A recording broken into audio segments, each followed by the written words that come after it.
میرا نام عمران ہے اور آپ سن رہے ہیں میری سوچ۔ سن 1870 میں امریکہ میں ایک نیٹو امریکن ٹرائب تھی اوساج۔ اوساج کے نام سے ایک نیٹو امریکن ٹرائب جو امریکہ میں تھی، اس کو امریکن گورنمنٹ کی طرف سے بہت زیادہ پریشر کا سامنا تھا اور ان کو جو ہے وہ ایک علاقے تک محدود کر کے رکھ دیا گیا تھا۔ ایونچولی امریکن گورنمنٹ نے ان کو یہ آفر کیا کہ آپ امریکہ کے اندر ایک جگہ جو ہے وہ خرید لیں، اس کے پیسے دے دیں اور وہاں پہ جا کے رہنا شروع کر دیں۔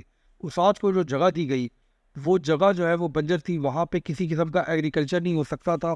اس کے علاوہ وہاں پہ وہ پہاڑی علاقہ تھا۔ اوساج لوگوں کا یہ خیال تھا کہ یہ اس قسم کا علاقہ ہے کہ جب امریکن سیٹلمنٹ ایڈوانس کرے گی، گورے جو ہے، جو سفید فام لوگ ہیں، جو امریکہ کے اندر ایکسپینشن کریں گے تو وہ ان کے علاقے میں شاید نہیں آئیں گے کیونکہ وہاں پہ کچھ تھا ہی نہیں۔ مگر 1906 میں امریکن کانگریس نے، امریکن گورنمنٹ نے ایک لا پاس کیا اور انہوں نے اوکلاہوما کا اسٹیٹ بنانے کا فیصلہ کیا۔ پرابلم یہ تھی کہ وہ جو اسٹیٹ بننے جا رہا تھا اوکلاہوما کا، وہ اس زمین کے اوپر بننے جا رہا تھا جو اوساج کی زمین تھی، اوساج ٹرائب کی زمین تھی۔ امریکن گورنمنٹ نے اوساج کو پریشرائز کیا، ان سے معاہدہ کیا گیا کہ وہ زمین جو ہے وہ امریکن گورنمنٹ کو دے دے تاکہ وہاں پہ اوکلاہوما کا اسٹیٹ بنایا جائے، وہاں پہ امریکہ کے ملک کی ایکسپینشن کی جائے۔ فائنلی یہ وہ اوساج نے امریکن گورنمنٹ کے ساتھ وہ معاہدہ سائن کر لیا۔ اس وقت تک 2229 نوجوان ایسے تھے اوساج میں جنہوں نے وہ کانٹریکٹ جو ہے وہ معاہدہ سائن کیا امریکن گورنمنٹ کے ساتھ۔ مگر اس معاہدے میں ایک شرط تھی، شرط یہ تھی کہ جو زمین ہے، جو سطح زمین ہے، وہ امریکن گورنمنٹ کو دے دی جائے گی، مگر زمین کے نیچے سے اگر کوئی چیز نکلے گی تو وہ اوساج ٹرائب کی ملکیت ہوگی، ان لوگوں کی ملکیت ہوگی جو اس اوساج ٹرائب میں وہ کانٹریکٹ سائن کریں، یعنی 2229 لوگوں کی۔ اس وقت 1906 میں کسی کو یہ معلوم نہیں تھا کہ اس زمین کے نیچے ہے کیا، مگر ایونچولی جب جیولوجیکل سروے کیا گیا اس جگہ کا تو اس جگہ کے نیچے سے تیل نکل آیا، اور معاہدے کے حساب سے وہ تیل جو تھا وہ ان 2229 لوگوں کی ملکیت تھی جو اوساج ٹرائب کے لوگ تھے۔ پھر ہوا یہ کہ جیسے جیسے وہ تیل نکالا گیا، امریکن گورنمنٹ جو ہے وہ ان سب لوگوں کو ہر مہینے ایک چیک کے ذریعے پیمنٹ کیا کرتی تھی، اور آہستہ آہستہ آہستہ وہ چیک ہزاروں سے بڑھ کے لاکھوں ڈالر کے بنے گئے، یعنی کہ یہ 2229 لوگ جو ہیں یہ اوور نائٹ ملینئرز بن گئے۔ پھر ہوا یہ کہ جب اس قسم کی ونڈ فال، اس قسم کے حالات پیدا ہوتے ہیں کسی بھی قوم میں، تو اس میں ہوتا یہ ہے کہ وہ قوم جو ہے وہ کام کرنا بند کر دیتی ہے، پیسے بہت زیادہ آ جاتے ہیں، خرچہ بہت زیادہ شروع کر دیتی ہے۔ اور اوساج ٹرائب کے ساتھ بھی وہی ہوا جو زمانے نے ہمیں دکھایا ہے، جو ہسٹری نے ہمیں دکھایا ہے، جو عام طور پہ ان لوگوں کے ساتھ ہوتا ہے۔ 20ویں صدی کے دوسرے حصے میں، یعنی 1950s کے بعد، دنیا کے بڑے بڑے اکانومسٹ نے اس بات پہ ریسرچ کرنا شروع کی کہ جب کسی ملک کے اندر تیل نکلتا ہے اور جب کسی ملک کے اندر وسائل کی دریافت ہوتی ہے تو کیا اس ملک کی معاشرت پہ اور کیا اس ملک کے لوگوں کے سوشل ویلفیئر میں ترقی ہوتی ہے یا پستی ہوتی ہے۔ فائنلی جو ہے وہ یہ اسٹڈیز کے بعد، اور یہ اسٹڈیز جو ہے وہ 25-30 سال کے ٹائم کے اوپر کی گئی، اور یہ سمجھ آیا کہ جو ملک جن کے اندر آئل یا نیچرل معدنیات نکلتی ہیں وہ بجائے ترقی کرنے کے وہ ایکچولی پستی کی طرف چلے جاتے ہیں۔ اس چیز کو ایک نام دیا گیا، اور وہ نام دیا گیا ریسورس کرس، یعنی وسائل کی لعنت، پیراڈاکس آف دا پلینٹی۔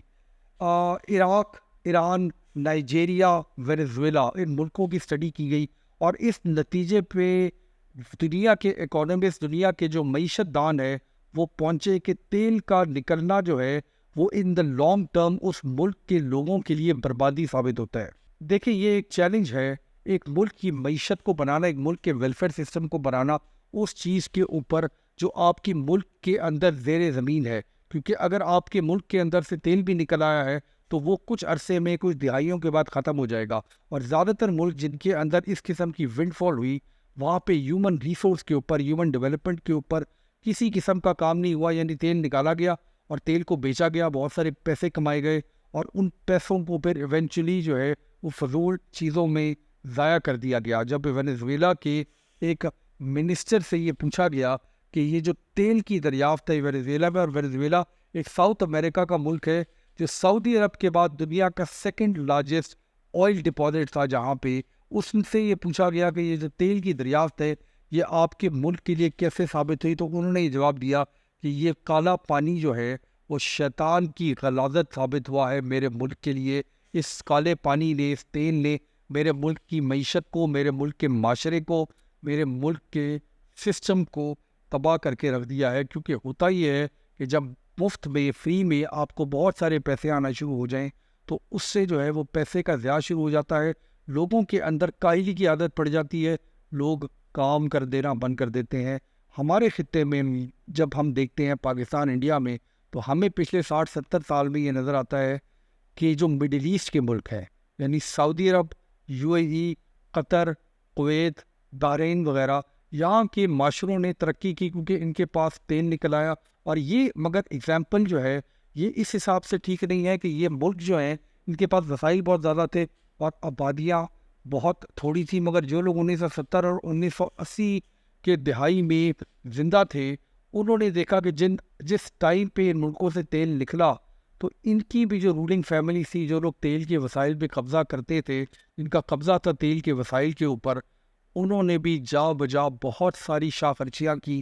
اور ایونچولی ان ملکوں کے جو رولنگ فیملیز ہیں ان کو بھی سمجھ آیا کہ سوشل ویلفیئر کے بغیر نہ بادشاہتیں رہ سکتی ہیں، نہ حکومتیں رہ سکتی ہیں، نہ لوگوں کے اوپر کنٹرول کیا جا سکتا ہے.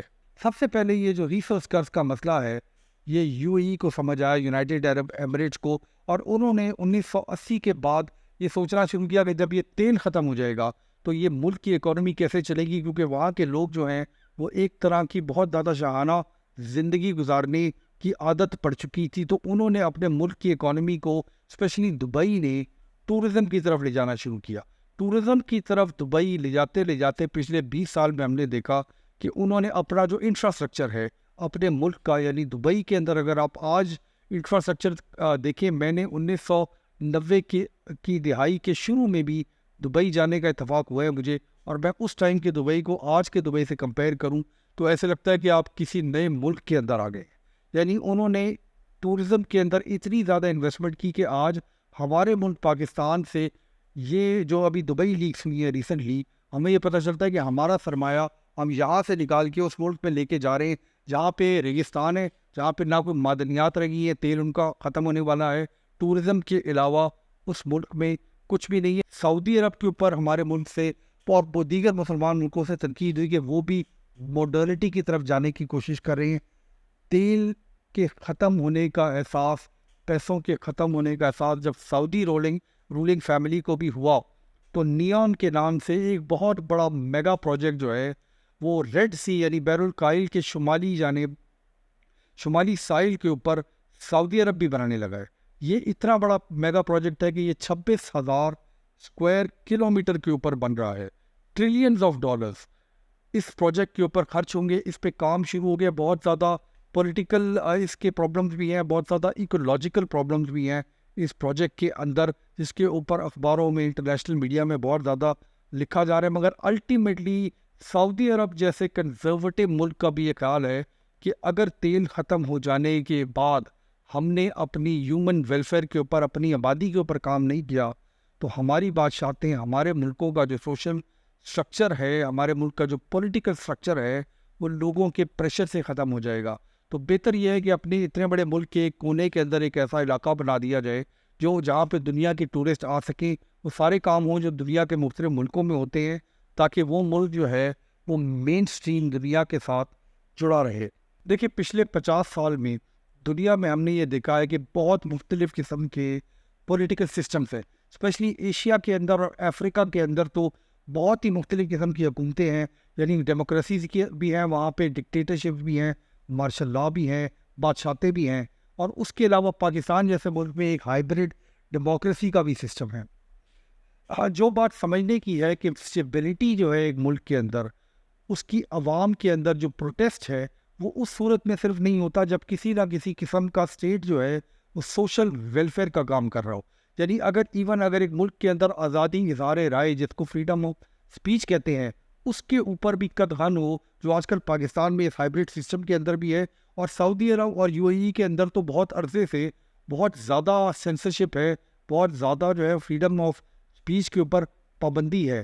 مگر اس کے باوجود ہمارے یہاں اتنی بدحالی اور وہاں پہ کیسے اتنی خوشحالی نظر آتی ہے. جن لوگوں کا چکر UAE یا سعودیہ میں لگا ہو تو عوام بظاہر جو ہے اور عوام عمومی طور پہ آپ کو بہت خوش نظر آتی ہے. اور اس کی سمپل وجہ یہ ہے کہ عام لوگ جو ملکوں کے اندر 90-95% لوگ رہتے ہیں, ان کی جو ضروریات ہوتی ہیں وہ ہوتی ہیں کپڑا, روٹی اور رہنے کی جگہ, اور اس کے علاوہ کچھ اسپینڈیبل انکم.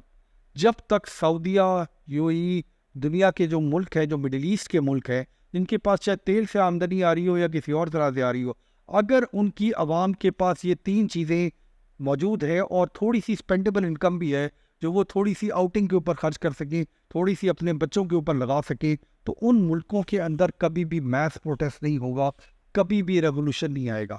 ہمارا یہ مسئلہ بن گیا پاکستان کے اندر کہ ہم نے ہر چیز ٹرائی کر کے دیکھ لی ہے. ہم نے جو ہے وہ ڈکٹیٹرشپ, ملٹری ڈکٹیٹرشپ بھی ٹرائی کر لی ہے. ہم نے جو ہے وہ ایک طرح کی ڈیموکریسی بھی ٹرائی کر کے دیکھ لی ہے. ہم نے آج کل ایک ہائبرڈ نظام بھی ٹرائی کر کے دیکھ لیا ہے. جو 1998 میں مشرف صاحب آئے تھے, انہوں نے کوپریشن کے طور پہ بھی پاکستان کو چلا کے دیکھ لیا ہے, یعنی وہ چیف ایگزیکٹو بن گئے تھے پاکستان کے. ہم نے ہر قسم کی چیز ٹرائی کر کے دیکھ لی ہے. اسٹیبلٹی ہمارے یہاں نہیں آئی. ہمارے یہاں جو چیز آئی ہے وہ پولرائزیشن آئی ہے, ہمارے یہاں فنڈامنٹلزم آئی ہے, ہمارے یہاں ایکسٹریمزم آئی ہے, ہمارے یہاں نفرتیں آئی ہیں. صرف اسٹیبلٹی نہیں آ سکی ان ساری چیزوں کے اندر, کیونکہ ہمیں یہ بات سمجھ نہیں آ رہی کہ ملکوں کے اندر جو وسائل ہے وہ ایکچولی اس کی ہیومن ریسورس ہوتی ہے. حکومتوں کے اندر جو وسائل ہیں, ملکوں کے جو وسائل ہیں, وہ زمین سے اگر نکل بھی آئیں تو ایک شارٹ ٹرم میں 10 سال میں 15 سال کے اندر آپ کو ایک طرح کا ریلیف مل سکتا ہے. اس کے علاوہ کچھ بھی نہیں ہوتا. جب 1960 کی دہائی میں سوئی کے علاقے میں بلوچستان میں گیس کی دریافت ہوئی تھی, تو ہم نے کس طرح سے بے دریغ استعمال کیا اس گیس کا, یہ اس ملک کی تاریخ کے اندر ایک سیاہ چیپٹر ہے. یعنی میں اگر معیشت کو دیکھتا ہوں دنیا کی, تو قطر ایسا ملک ہے جس میں دنیا میں سب سے زیادہ نیچرل گیس پائی جاتی ہے. آپ کو اس بات کو سن کے حیرت ہوگی کہ قطر کے اندر گیس کے چولہے کسی ایک شخص کے پاس بھی نہیں ہے. وہاں پہ بھی LPG کے ذریعے گیس گھروں میں دی جاتی ہے. پاکستان میں 1970 میں جو لوگ زندہ تھے اور جو لوگ تھے وہ یہ بتاتے ہیں کہ گیس کے چولہے صبح جلا کے رکھ دیے جاتے تھے اور وہ شام تک جلتے رہتے تھے, اس وجہ سے کہ لوگوں کو لگتا تھا کہ ماچس کی ڈبیا مہنگی ہے اور گیس سستی ہے. یعنی ہم نے اپنی نیچرل ریسورس کو برباد کر کے رکھ دیا, اور ایسے ہی ہوتا ہے. یعنی پوری دنیا کے اندر جب اس قسم کی فری میں زمین سے چیز نکل آتی ہے تو لوگ ایسے ہی کرتے ہیں. سعودی عرب میں بھی ایسے ہی کیا گیا, بڑے بڑے سونے کے جہاز خرید لیے گئے, بڑی بڑی گاڑیاں خرید لی گئی, بڑے بڑے محل بن گئے. اور پیسہ کن کو گیا؟ جہاز جو ہے وہ امریکہ نے بنائے اور گاڑیاں جو ہے وہ یورپ میں بنائی گئی, اور جو محلات ہیں اس کے لیے لیبر پاکستان سے منگائی گئی اور پتھر اٹلی سے منگایا گیا. تو پیسے تو سارے باہر چلے گئے. اب آگے کیا کرنا ہے؟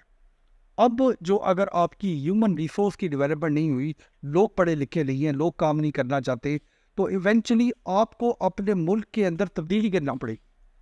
یعنی سعودی عرب نے بھی, جو اتنا کنزرویٹو ملک ہے, انہوں نے بھی فیصلہ کیا کہ یہ ہم نے پیسے خرچ کر دیے, اب ہمارے معاشرے کو چلنے کے لیے ہمیں دنیا کے ساتھ وہ کام کرنا پڑے گا جو شاید ہمارے معاشرے میں الاؤڈ نہیں تھا. یعنی سعودی عرب میں تو عورتوں کو گاڑی چلانے کی اجازت نہیں تھی, وہ وہاں پہ بیچ ریزورٹس بنانے لگے ہیں جہاں پہ شاید ہر قسم کا کام ہو. مگر آج کی دنیا میں یہ ریئلٹی ہے کہ آپ کو دنیا کے ساتھ چلنا ہوگا. اس ریئلٹی کو ہم جو لوگ ہیں پاکستان میں, اس ریئلٹی کو ہماری نہ حکومت سمجھ رہی ہے نہ ہمارے لوگ سمجھ رہے. ہم باتیں کر رہے ہیں سوئی گیس تو ہم نے گھر ختم کر کے رکھ دی, اب ریکوٹیک کی باتیں کر رہے ہیں کہ وہاں پہ جو ہے وہ سونے کے بہت زیادہ ذخائر نکل آئے ہیں. بھائی جب تک ہماری جو معاشرہ ہے, ہماری جو حکومتیں ہیں, وہ ان وسائل کو صحیح طرح استعمال کرنے کا فیصلہ نہیں کریں گی تو وہ ایک دن سونے کے ذخائر بھی ختم ہو جائیں گے. دنیا کا تمام سونا بھی اگر ہم اس ملک کے اندر لے آئیں تو ہمارا معاشرہ اس وقت تک ٹھیک نہیں ہو سکتا جب تک کہ ہم اپنے لوگوں کے اندر جو ہے وہ اہلیت پیدا نہیں کریں گے, کام کرنے کی اہلیت نہیں پیدا کریں گے. آج اگر آپ اپنے ملک پاکستان میں دیکھیں تو جو ہمارے ناردرن ایریاز ہیں وہ دنیا کے سب سے خوبصورت علاقوں کے اندر سے ہیں. ہمارے جو بیچز ہیں وہ دنیا کے سب سے خوبصورت بیچز کے اندر ہیں. ہمارے پاس ریگستان بھی ہے. یہ ہمارے یہاں مختلف پولیٹیکل لوگ بات کرتے ہیں کہ پاکستان میں 4 موسم ہے اور ہر قسم کی ٹرین ہے, ہر قسم کی جغرافی ہے. مگر ہمارا پرابلم یہ ہے کہ ہمارے پاس ٹورسٹ کوئی نہیں ہے. ٹورسٹ ہمارے پاس اس لیے نہیں ہے کہ پاکستان میں شاید بہت بڑے بڑے ہوٹل نہیں ہیں, یا پاکستان میں جو ہے وہ الکوہول کی جو ہے وہ الکوہول کے اوپر پابندی ہے. ٹورسٹ کا پرابلم یہ ہے کہ پاکستان کے لوگوں سے سب ڈرتے ہیں، اور وہ اس لیے ڈرتے ہیں کہ ہمارے یہاں وہ تمام چیزیں ہیں جو میں نے آپ کو ابھی بتایا، یعنی ایکسٹریمزم، پولرائزیشن، نفرتیں، ان ساری چیزوں کے ساتھ اگر ہم ایک دوسرے کے ساتھ نہیں رہ سکتے تو باہر سے کون آئے گا ہمارے ملک کو دیکھنے؟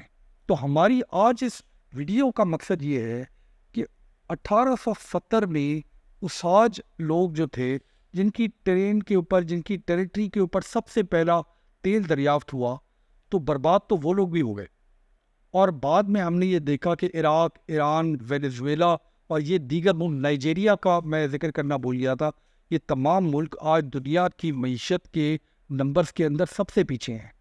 اور دنیا کی معیشت کے اندر سب سے آگے کون سے ملک ہیں؟ یورپ کے ملک۔ یعنی مجھے حیرت آج بھی ہوتی ہے کہ سوئٹزرلینڈ کے اندر دنیا کی سب سے بہترین چاکلیٹ بنائی جاتی ہے۔ آپ کو پتہ ہے کہ چاکلیٹ جو ہے وہ گرم علاقوں کا درخت ہے، یعنی افریقہ میں چاکلیٹ کے درخت لگتے ہیں، اور دنیا کی سب سے اچھی چاکلیٹ جو ہے وہ سوئٹزرلینڈ میں بنائی جاتی ہے۔ آپ یہ کہیں گے کہ اس کے اندر جو ہے مارکیٹنگ ہے، اس کے اندر مارکیٹنگ نہیں ہے، اس کے اندر ہنر مندی ہے۔ وہاں پہ ایسے لوگ انہوں نے پیدا کیے، ایسی ٹیکنیکس بنائی کہ جب وہ چاکلیٹ بنائیں گے تو وہ دنیا میں جب آپ کھائیں گے تو آپ کو سب سے زیادہ مزہ آئے گا۔ ایتھیوپیا جہاں پہ کافی اور چاکلیٹ نکلتی ہے، وہاں پہ شاید ایک بھی کارخانہ نہ ہو چاکلیٹ بنانے کا، اور اس کی وجہ صرف مسئلہ جو ہے وہ ریسورس کرس ہے، کہ جس علاقے کے اندر معدنیات نکلتی ہیں وہ برباد ہو جاتا ہے، اور جو علاقہ ان معدنیات کو استعمال کرنے میں مہارت رکھتا ہے وہ علاقہ ترقی کر جاتا ہے۔ ہمیں اپنے ملک پاکستان میں ریسورس کو ہیومن ڈیولپمنٹ سمجھنا چاہیے۔ بغیر روٹی کے، بغیر کپڑے کے، بغیر مکان کے کسی قسم کا ملک نہیں چلایا جا سکتا، کسی قسم کا معاشرہ نہیں چلایا جا سکتا۔ بہت شکریہ۔